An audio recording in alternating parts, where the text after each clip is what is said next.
Bismillahirrahmanirrahim. Assalamualaikum warahmatullahi taala wabarakatuh and very good morning. Hi everyone. So the title of my presentation is Financial Empowerment in the Digital Economy. So my name is Mohamad Fazli Sabri. I'm from the Department of Resource Management and Consumer Studies, Faculty of Human Ecology, Universiti Putra Malaysia. So for the purpose of today's presentation, my scope will cover 5 aspects. Number one, I will talk about what are the trends and challenges, especially in the digital economy. Second, we will discuss about what is financial technologies, the definition of financial technologies, as well as what are the importance of advantage of financial technologies. Third, we will explore about the concept of empowerment and then how it relates to the financial empowerment, especially nowadays. So we currently facing a worst case scenario about the outbreak of COVID-19. And then we will discuss the importance of financial empowerment. And the last one, we will talk about what are some strategies, especially how we can achieve financial empowerment. So now I think each of you are very noticed about we are in the industry 4.0, IR 4.0, and then Japan also introduced the concept of society 5.0. So just to give you some overview or snapshot about the IR 4.0.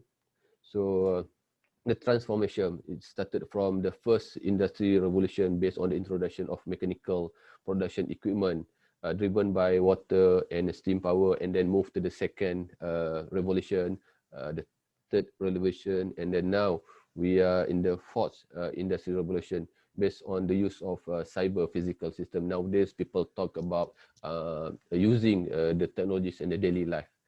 Even if we read previous article, now people move towards the IR 5.0. So let's have a look what are the trends and challenges, especially in the digital economy. This will give you some snapshot about the digitization of everything. So now everything we are using internet technology in every aspect of life, including housing, accommodation, transportation, hospitalization, medical, banking. So digitization of everything. Basically, when we talk about the digital economy, so the world's economy is now digitally driven. So today's it is reported, or it is estimated that the digital economy is worth about USD 3 trillion. And the digital economy also permits all aspects of society, influencing the people that interact, bringing about a broad sociological changes. Now, or basically, what is the digital economy? So digital economy also sometimes called the internet. People also call like internet economy, the new economy, or web economy. Even though nowadays we have so many type of economy, so people talk about blue economy, people talk about green economy. So now we have internet economy, we have new economy, and then we have new web economy. So it refers, digital economy in terms of the definition, refers to the actions taken by both the public and private sector to adopt and utilize digital technologies to communicate with the people, with the consumer, deliver goods and services, and meet other core functions to raise productivity, revenue, and income. What are the definition? It also refers to the economic activities that use digitized information or digital platform and knowledge as key factors of production. And among the benefit creates benefit and efficiency, use digital technologies driven innovation and fuel job opportunities, create job opportunities, and it also help in terms of the development of economic growth. So there are four benefit or advantage, or what we can see that say that why we need digital economy. Number one, the first C is cost. It eliminate waste and losers. It really help in terms of the environmental friendly, cost reduction. Second thing, the second C is the complexity, the civil physical systems, site and technology, exponential technologies, the advancement use of the technologies to make it more complex. The third C is the customer. Customer also receive benefit from the digital economy. Their daily activities very fast, cheap, quality. And then the last 4C is the digitalization, increase competitiveness, especially now we can interact between local and international investor beyond our own country. So we go for like a globalization. So there are four. This is what the forces mentioned about that. Okay, so now let's have a look what are the key challenges. We can divide basically into two, especially for the government as well as for the industry. So number one, in terms of education and training, so now new emerging technologies. So people talk about AR, augmented reality. People talk about the cyber security. People talk about IoT, Internet of Things, big data analytics, etc. So multidisciplinary role and responsibility to support the new revolution. We also found that because of the fast changing in this digital economy, lack on especially local expertise to create and provide new training program. So we believe that there is a need to develop I love technology attitude and mindset, especially in our citizen, like and local content for system hardware and software. So the second, in terms of the policies, policy on IR for research and development, we need to have more research and development, especially in this new IR 4.0 security integrated, because we are using technology, we are using the internet. High-level national industry 4.0 framework and review panel board. Digitalization in management technologies will require a new incentive. Here are some of like key challenges, especially for the government. And then when it comes to the industry, for example, fragmental layout. So we have like we need to merging the old and new system technique, machinery protocol.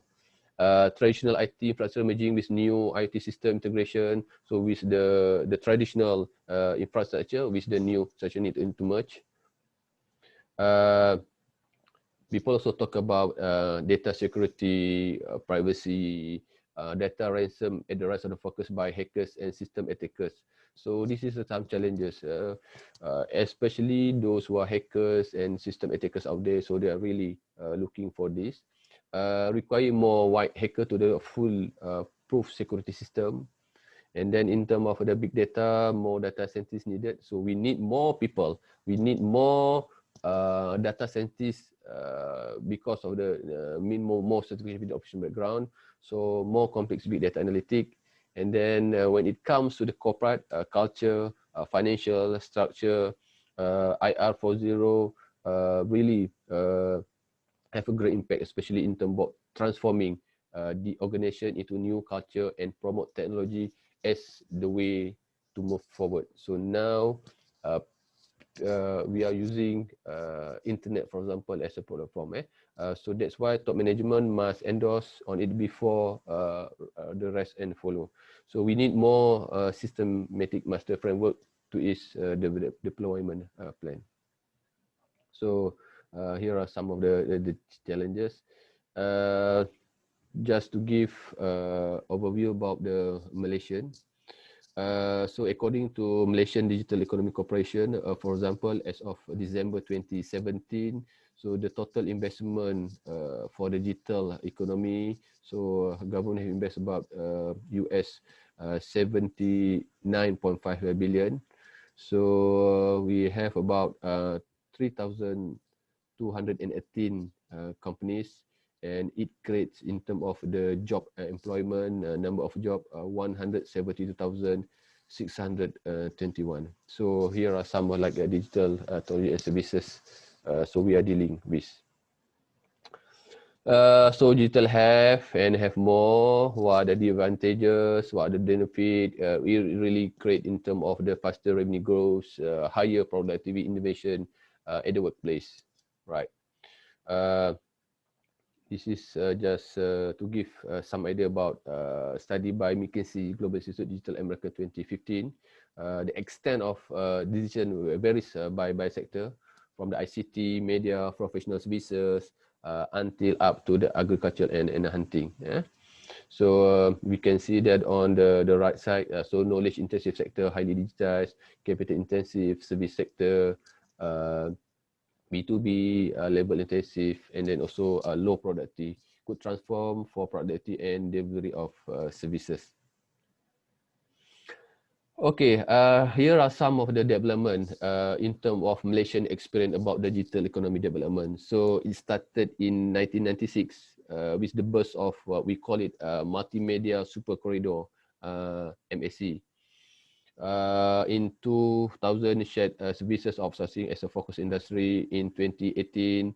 So we have a World Congress on IT in Kuala Lumpur. So 2010, data center was identified as a national key economic area.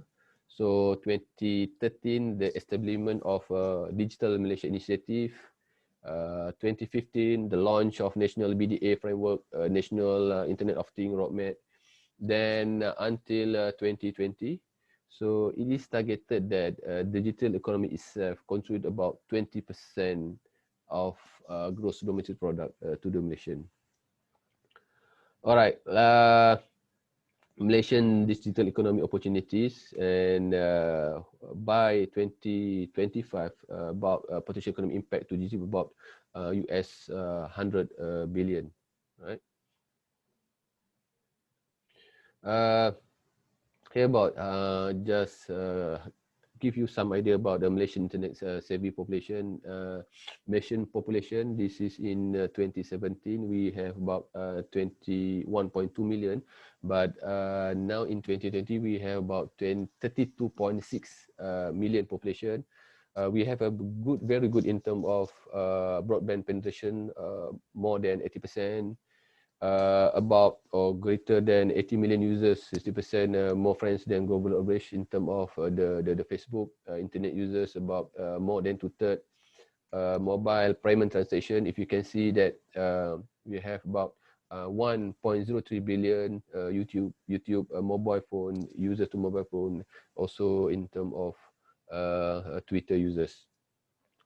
This is to give some idea about the internet savvy population, especially in the Malaysian context. Okay, so now we move to about when we talk about economy, we cannot run far away about the fintech. People talk about financial technology, so we need to understand what is the what is the fintech. What is the advantage of fintech? So if you can see from the slide that financial technology in terms of the payment, into the insurance deposit. So transforming how people transact from like a salary, remittance, government subsidy, pay UT bill, school fee, convenience store, right?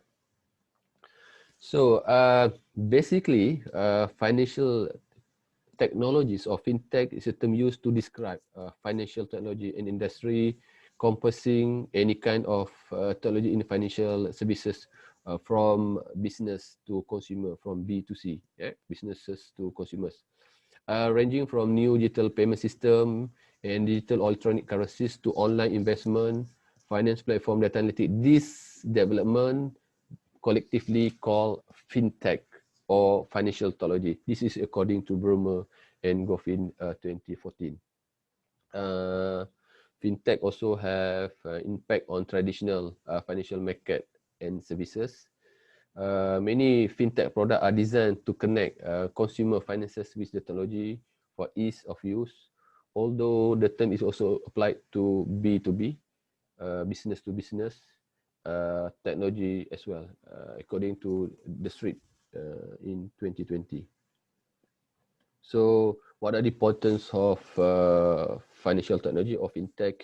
So we can see from various aspects, especially in terms of our personal finances, lending, People talk about blockchain, cryptocurrency, regtech, regulatory in technology, personal finance, payments bill, insurance, capital market, about investment, wealth management, money transfer, remittance from local to international, mortgage and real estate. So financial technology given rise to new ways of delivering financial services in Asia, particularly in facilitating in terms of payment and lending. It promotes financial inclusion in many developing Asian countries, especially in the rural area. So fintech based lending in Asia reached 102.8 billion in 2015, while the proliferation of technology further improved the efficiency of payment system and strengthened Asian position as the largest payment market in the world. Right. So I move to the next slide. We talk about before we talk about digital economy, we talk about financial technology. Now it is really important with the advancement of technology how we can empower people, especially in this scenario. The outbreak of COVID-19 totally changed the way that people interact with the market, the way that people interact with a friend, right? So we would like to highlight about the concept of empowerment. So we need to understand what is empowerment. So empowerment is a multidimensional social process that helps people gain control over their own life.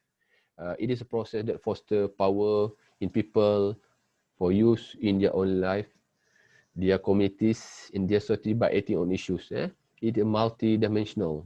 All right. Empowerment also occurs at various levels such as individual, group, and community. So basically, this is about the concept of empowerment.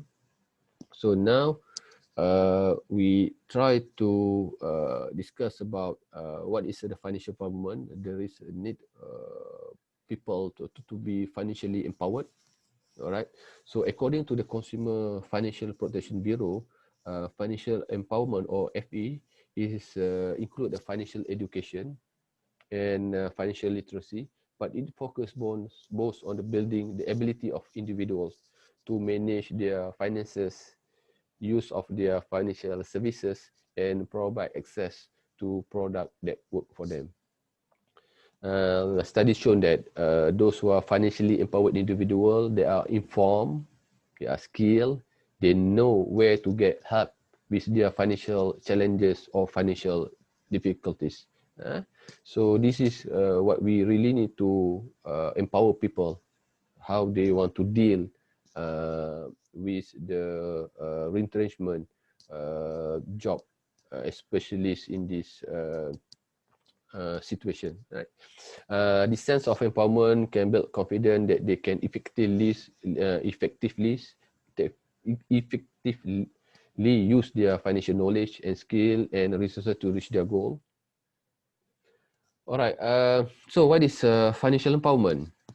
How it is different from financial education, financial literacy, financial capacity, or other commonly used terms. Sometimes people use interchangeably in terms of like financial education, financial literacy, financial capacity, or financial capability.